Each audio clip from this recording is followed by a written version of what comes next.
Hi everyone, James here from Sales Builder, and I'm joining you from CompTIA EMEACon, the event, and we're here in the Leek Street Arches around the corner. We thought we'd find somewhere interesting to film, make this slightly more interesting. And I've bumped into Brad from Uptime. You are founder and CEO of Uptime. Brad, how you doing? Good to see you. Yeah, doing really well. Having a good event. We're in day 2, so keeping the energy up for the final shift. Excellent. And have you had your critical eye out? Because obviously you guys ran an event recently, a very successful event. We did. Your inaugural Uptime Live. So are you are you starting to sort of, you got the critical eye out on the competition now as to how they're running their events? Yeah, always watching and working out how we can do bigger and better next year. I think that's the danger of having a successful first event is right, okay, how do we now top it going into 2025? So that's definitely our drive now, and I think we'll be running it again. You think so? We haven't announced it yet. But it was a massive success. It was a brilliant event, and you definitely been quite modest about it. Listen, one of the themes that emerged from that event was the new breed of MSP, which I'm particularly interested in, coming from a sort of sales and marketing background. Could you let people know, first of all, what you would class as a new breed of MSP, what this is all about? Yeah, so a new breed of MSP for us is, so we're seeing salespeople coming through that previously couldn't necessarily run an MSP because they'd have to manage a tech team. That was always their Achilles heel, was managing the techs. And that's normally the reverse. It's normally the reverse that we see, isn't it, right, in our industry? Yeah, absolutely. So we're seeing, let's start with a traditional MSP. A traditional MSP is a tech-led MSP, quite often fell into running a business. And this is something I relate to massively because that's how we started. I was a tech, almost accidentally started running a business, and tends to be, to broad brush, sales and marketing tends to be the problem, whereas running and managing techs and delivering tech, that's the safe space, that's where we enjoy being. And this new breed of MSP tends to be more sales focused. We're also seeing previous MSP owners that have sold and non-competes have come to an end, and they've now sort of re-engaged and re-energized to go again. And they see building a technical team as being almost a hindrance to growth. And so what they're doing is they're using outsourcing either as a whole of their technical delivery, or a hybrid where they've got some project engineers and stuff to do the high level engagement, that really valuable stuff for the MSP. But actually the help desk, they can offload.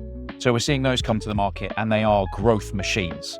They are growing very, very fast because they're solely focused. They're not held back by, we've got a customer that's gone offline today, and pulling you out of that, what you're meant to be doing. The day-to-day grind. The day-to-day doesn't grind. Let you grow your business. Absolutely. Things crop up, and you get these issues that come at you as you do in business, but it just allows them to hyper-focus on the thing that is going to take their business to the next level because they've offloaded everything else. We're dealing with the day-to-day.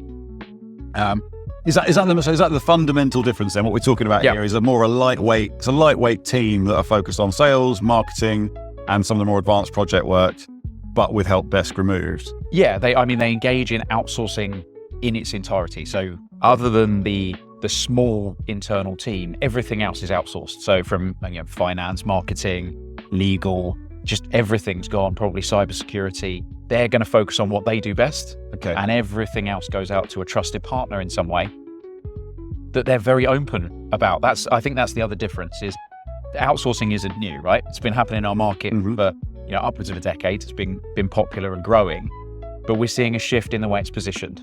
So previously it was, right, I'll use some outsourcing, but I'll try and hide it as much because I think it might be detrimental to my messaging. Whereas a new breed is taking a slightly different spin on that and almost removing themselves, creating a line of sight to, here's who I'm working with. And the reason that's a good thing is because I can be impartial. When there's an issue that comes up or something, I can sit in the middle and really take an objective view of it so that we can overcome that in a strong way, rather than an emotional approach, which is when it's yours, it's your baby. I've created this thing and I deliver the tech, and you're almost attacking my team.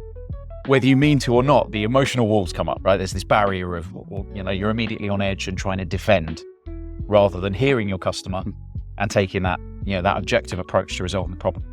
And is that helping MSPs find perhaps almost like a deeper position or a higher position within the companies they work for, in terms of, we're seeing there's a lot as a trend at the moment in terms of, sort of some of the VCIO work. So MSPs looking to get perhaps more into sort of like board level conversations, perhaps sort of abstracted a little bit from the tech and more focused around the sort of business outcomes. Does this model help with that? Is that something that you're more able to do you think? I think it's difficult to work out whether it's the model that helps or whether it's the type of individuals and their position and where they are with their own maturity. That's a maturity thing, right? Is you begin to understand how to run a business that is built for growth and where you need to position yourself within your customer.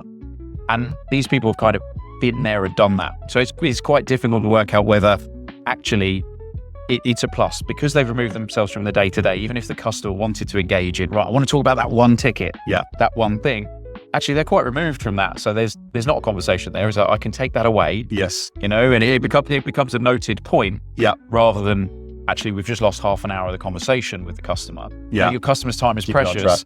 You want to make sure that the time you've got with them is really high level. We're talking about their journey forwards and how you engage with them to deliver their own goals, right? Not about that ticket that didn't go quite right last Tuesday. Yes. So I think it does help, but it's still difficult to work out whether we're not seeing adoption necessarily at the same rate in more traditional MSPs because they are tech-led. It's the safe space for people. And I think the reason we're talking about it so much is I want more traditional MSPs, those techs that I relate to, is we want them to come on this journey of, hang on, how do I position myself against a really strong sales-led MSP that are coming to the market more and more. So we've got some stats on, if you go back a year, a very few of our leads were this new type of MSP. This is what I'm really interested to know. Yes, you're seeing a trend in this and we're seeing an company. Upward, So the large majority now, more than half of our leads that are coming through are this new type of MSP. Which you would kind of expect, given the nature of your work and outsourced help desk and so on. Listen, I'm interested to know what, in terms of the sort of, it all sounds a bit too good to be true. So in terms of the challenges you see, so are there any obstacles, do you think, that these perhaps companies wanting to adopt this method come across? Well, let's start with those that perhaps are a traditional MSP and are trying to move across. Do you see much of that where they're trying to convert perhaps, or maybe move more into an outsourced model? We are. It tends to be hybrid, much more hybrid in that sense, in terms of, finding good people and retaining good people continues to be a problem that many MSPs see. Yeah.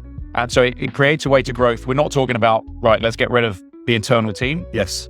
It's about bolstering that internal team. Again, to help scale? Yeah. Move them to the higher value work, the stuff that's going to bring you more revenue, create stickier customers, because we're just engaging in that higher level.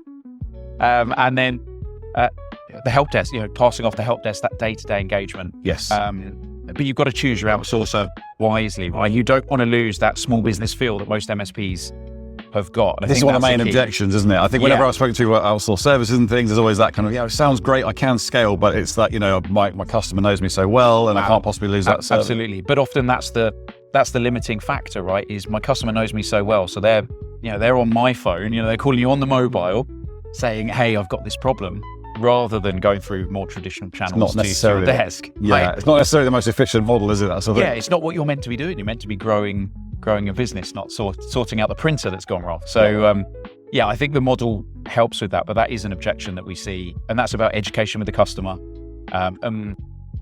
positioning that in a certain way, which is, this is why we're doing this is why this is good for you, because it allows us to mature and it allows us to bring more value. That's part of the sales pitch to the customer, is we're elevating ourselves out of the day-to-day so that we can provide you with more value services and help you achieve your goals as a customer. I heard the term hyper-focused customer service at the Uptime event. Along those lines? Yeah. So we're seeing the most successful new breed of MSP, if you like, as being hyper-focused, more from an account management perspective. So you've done the sales piece, you brought the customer on. Yeah, what does this mean in reality? I mean, because a lot of MSPs watching this will be saying, well, I already hyper-focus on my customers, I give them the best possible service. What does this mean? What are you allowed to do?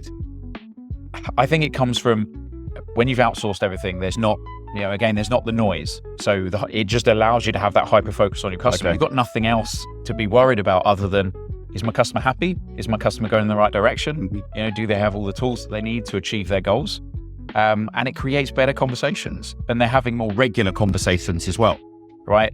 And those customers are engaging in those conversations as well, is what we're finding. Some of them are going and working in a customer's office where they've still got more traditional offices and stuff. They'll just pitch up and that is taking it to the next become level, part of the isn't furniture, and it's welcomed because they're there when there's that high level conversation.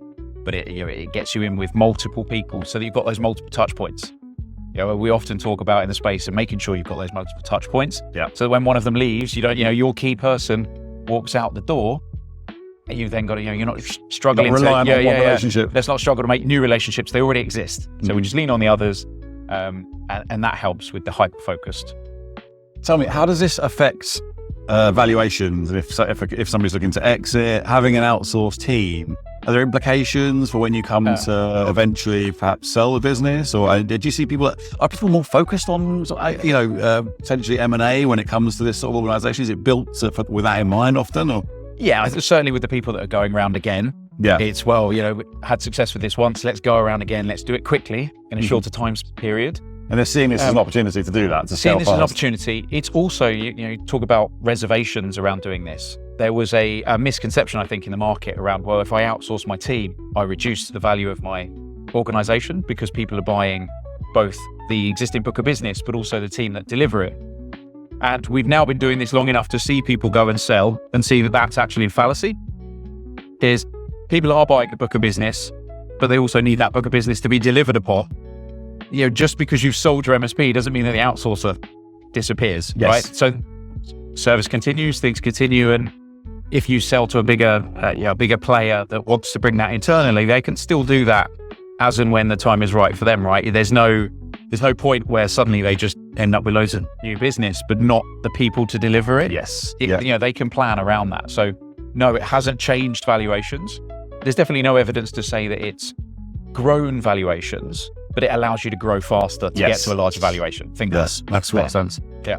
Listen, Brad, it's been lovely chatting to you. Do you want to leave us perhaps with, is there maybe a word of advice for any MSP watching this in terms of what you've seen with some of the best performing MSPs within your customer base? Is there anything they're doing you think that you could actually impart and share with people watching? Put me on this. I'll totally put you on the spot. Put me on the spot here. I think it is that hyper-focused account management, and really listening to your customers and their problems is one of the key things to keeping them longer term. You want to increase that lifetime value. Yeah. We are seeing a threat coming to more traditional MSPs, as I said, in terms of that sales arm. So moving out of your safe space would be my number one thing. I love that. Is don't play in that tech. If that's what you love doing, you've got two options. You either go and employ someone that's going to go and do that bit that you hate doing, or you need to go and get good at the thing that you hate doing, so that you can become that sales engine as well, because it's coming. We've got this inflection point. Yep. Now's the time for action.